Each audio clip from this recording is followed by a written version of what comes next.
Now, there are always actions you can take to make better purchasing decisions when buying Pokemon cards, and in this video, I'm going to walk you through the 5 actionable steps to build a strong Pokemon collection that can actually grow in value. Though there are a few problems when collecting Pokemon that I see a lot of newcomers make, and I'm going to be speaking more about that in just a second. However, Pokemon cards are a huge phenomenon. I mean, you keep hearing about Pokemon cards, your friends are buying them, you learn more about them, but it's important to note that there's actually a method to purchasing the right products so you don't just pour your money down the drain. Because I'm going to be honest with you, there's a lot of Pokemon cards out there and more are being printed every day. And in the future, there may be a lot of junk Pokemon cards that are essentially worthless because there won't be the buyer market available to meet the supply. Because of this, you need to equip yourself with the right knowledge, knowing which Pokemon cards and products to buy so you are not sitting on dead weight. The common mistake a lot of newcomers make is that when they enter the hobby,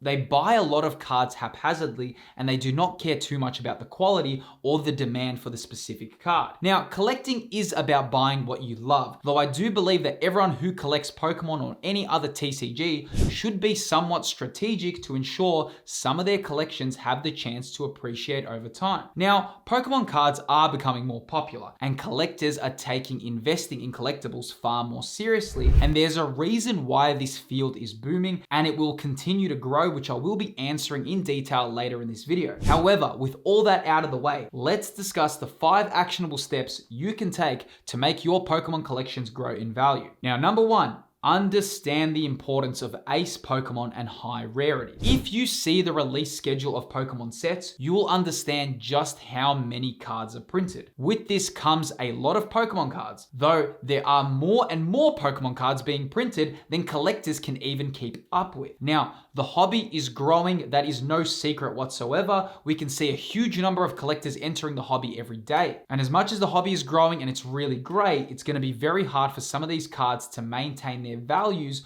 over the long term. However, there will be specific cards that will hold and appreciate over time, though this is where the type of Pokemon and the card's rarity comes into play. Ace Pokemon are very important to understand when it comes to collecting Pokemon cards. These Pokemon are the ones that every Pokemon fan knows and they have very deep connections with. A few of these are Charizard, Pikachu, Mewtwo, Umbreon, and so on. When you get these types of Pokemon in high rarities, along with having good artworks of them, you are placing yourself in a winning recipe for success. For example, if there is a set with a Charizard as a top chase card in a high rarity, such as a special illustration rare, we can confidently assume that it will be a desired card for collectors, which we've already seen play out in real time countless times. Now, this is important to know because even as the years go on, these Pokemon will appreciate far more than others. For example, if we take a quick look at Mega Pokemon cards, it becomes abundantly clear that a Mega Charizard card in PSA 10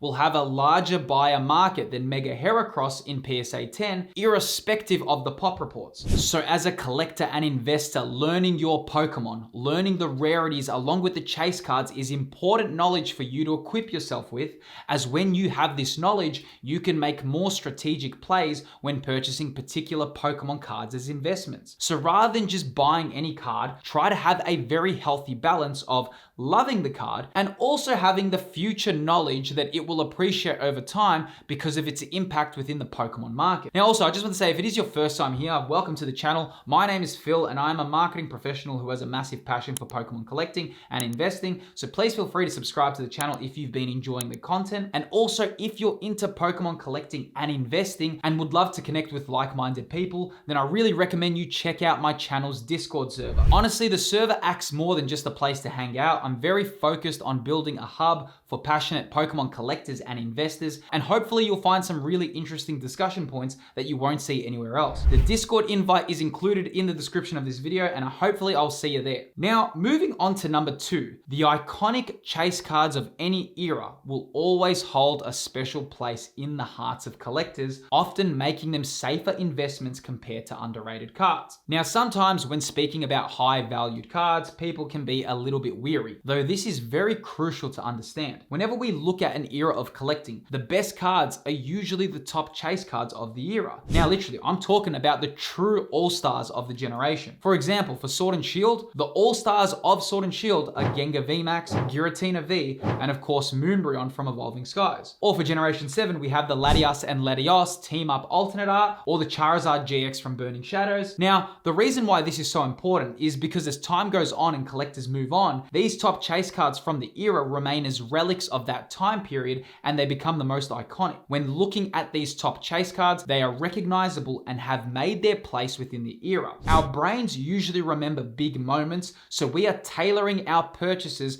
to natural human psychology. Now, this isn't to say that other cards from that era won't be valuable, far from it. Though traditionally, these all-star cards are far more robust in terms of the buyer market available later down the line. Which actually brings me up to the next point, which is number 3, understanding the available buyer market is crucial when purchasing collectibles. So I was just speaking about all these top all-star cards, right? Though the real reason for these cards has everything to do with the available buyer market available, which is crucial to understand. I know a lot of collectors love loading up and adding volume to their collections. However, volume doesn't mean much if you're left with a lot of cards that you cannot sell or that you need to sell at a massive loss later down the line. When buying collectibles, strategy is everything. This means you need to think of the end in mind. And one of the best books on personal development is The 7 Habits of Highly Effective People. One of the habits is always begin with the end in mind. I mean, sure, some of us may be holding onto our collections indefinitely, but the reality is life is like a wave full of ups and downs. Maybe you'll want to sell off some of your collections to fund a holiday.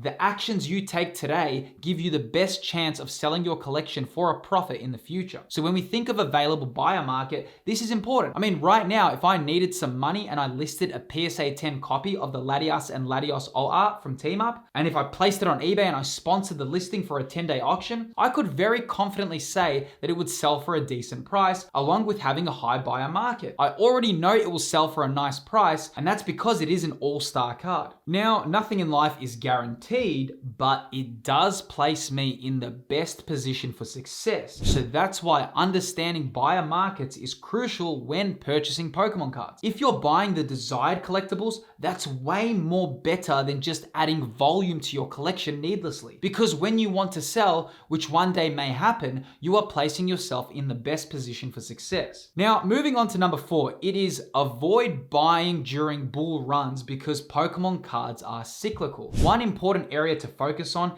is do your best to avoid loading up on cards during a huge bull run of a hype period. Now, this is easier said than done because if you're anything like me, you'll know when Pokemon cards are booming out of control, you just feel like jumping on board and buying more and more cards to add to your collection. You feel as if you're racing against the clock, and this has happened to me countless of times. You know, oh, if I don't buy this right now, I'm gonna miss out. It's a very, very common feeling and we all get it. However, if you want to build a strong Pokemon collection, it's also important to not pay overs. Paying overs is very common during these hype periods as you have a lot of people entering the hobby, and Pokemon usually have massive events which bring so many people back into collecting cards. You know, in 2016 when Pokemon Go was released, a lot of people entered the hobby and then it calmed down again, and then during the pandemic a massive influx of fans entered and celebrities and influencers all jumped on the train, and then it calmed down again. And now with Pokemon TCG Pocket releasing, again a new level of collectors have entered and a new hype period has arrived. Though like everything in life, this will calm down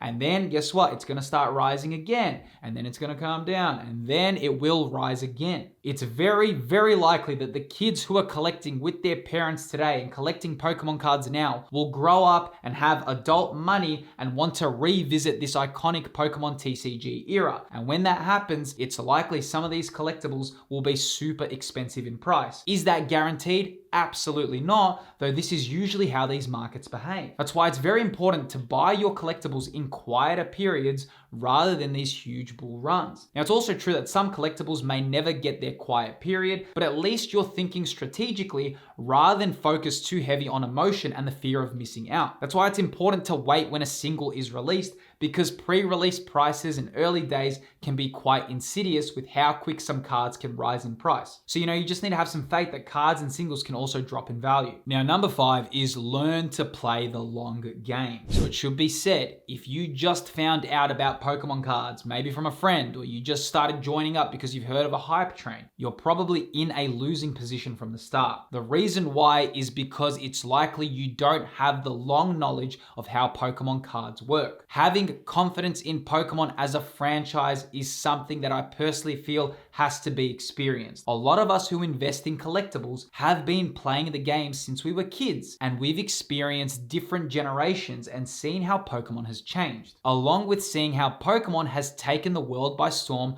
multiple times. You need to remember, Pokemon is a worldwide franchise, and it's super likely that Pokemon games and cards will always hold a special place for gamers and collectors. I mean, anything is possible, but the way it looks right now, it seems Pokemon is here to stay for a very, very long time, especially with how many younger generations are also playing the games and collecting the cards. What this does is it causes a cycle to continuously happen where it recycles older fans back into current fans. We've seen this with Pokemon Gold and Silver, and then we had Pokemon Heart Gold and Soul Silver, or Omega Ruby and Alpha Sapphire, etc. Pokemon recycles and it comes in phases for a lot of people, so because of this, it's important to understand the long game when it comes to collectibles. Some periods will be quiet, some periods will be booming with popularity, though what's far more important is being patient and seeing how it plays out. Now, while speaking about this, I did speak earlier in the video about why Pokemon cards will continue to grow in popularity, and the reason for this is due to a combination of things. One of them is that many collectors from the 1990s and 2000s are now adults with disposable income,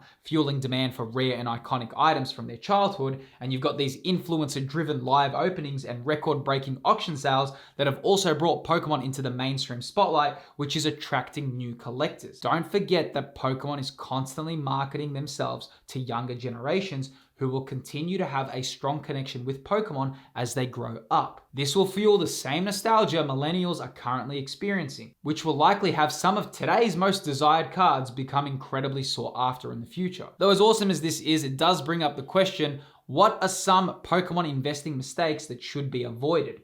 And the answer is packaged right within this video on screen right here. Within this video, I look over the most common Pokemon investing mistakes and I dive deeply into that topic. Click the video that's appearing on screen right now and I'll see you there.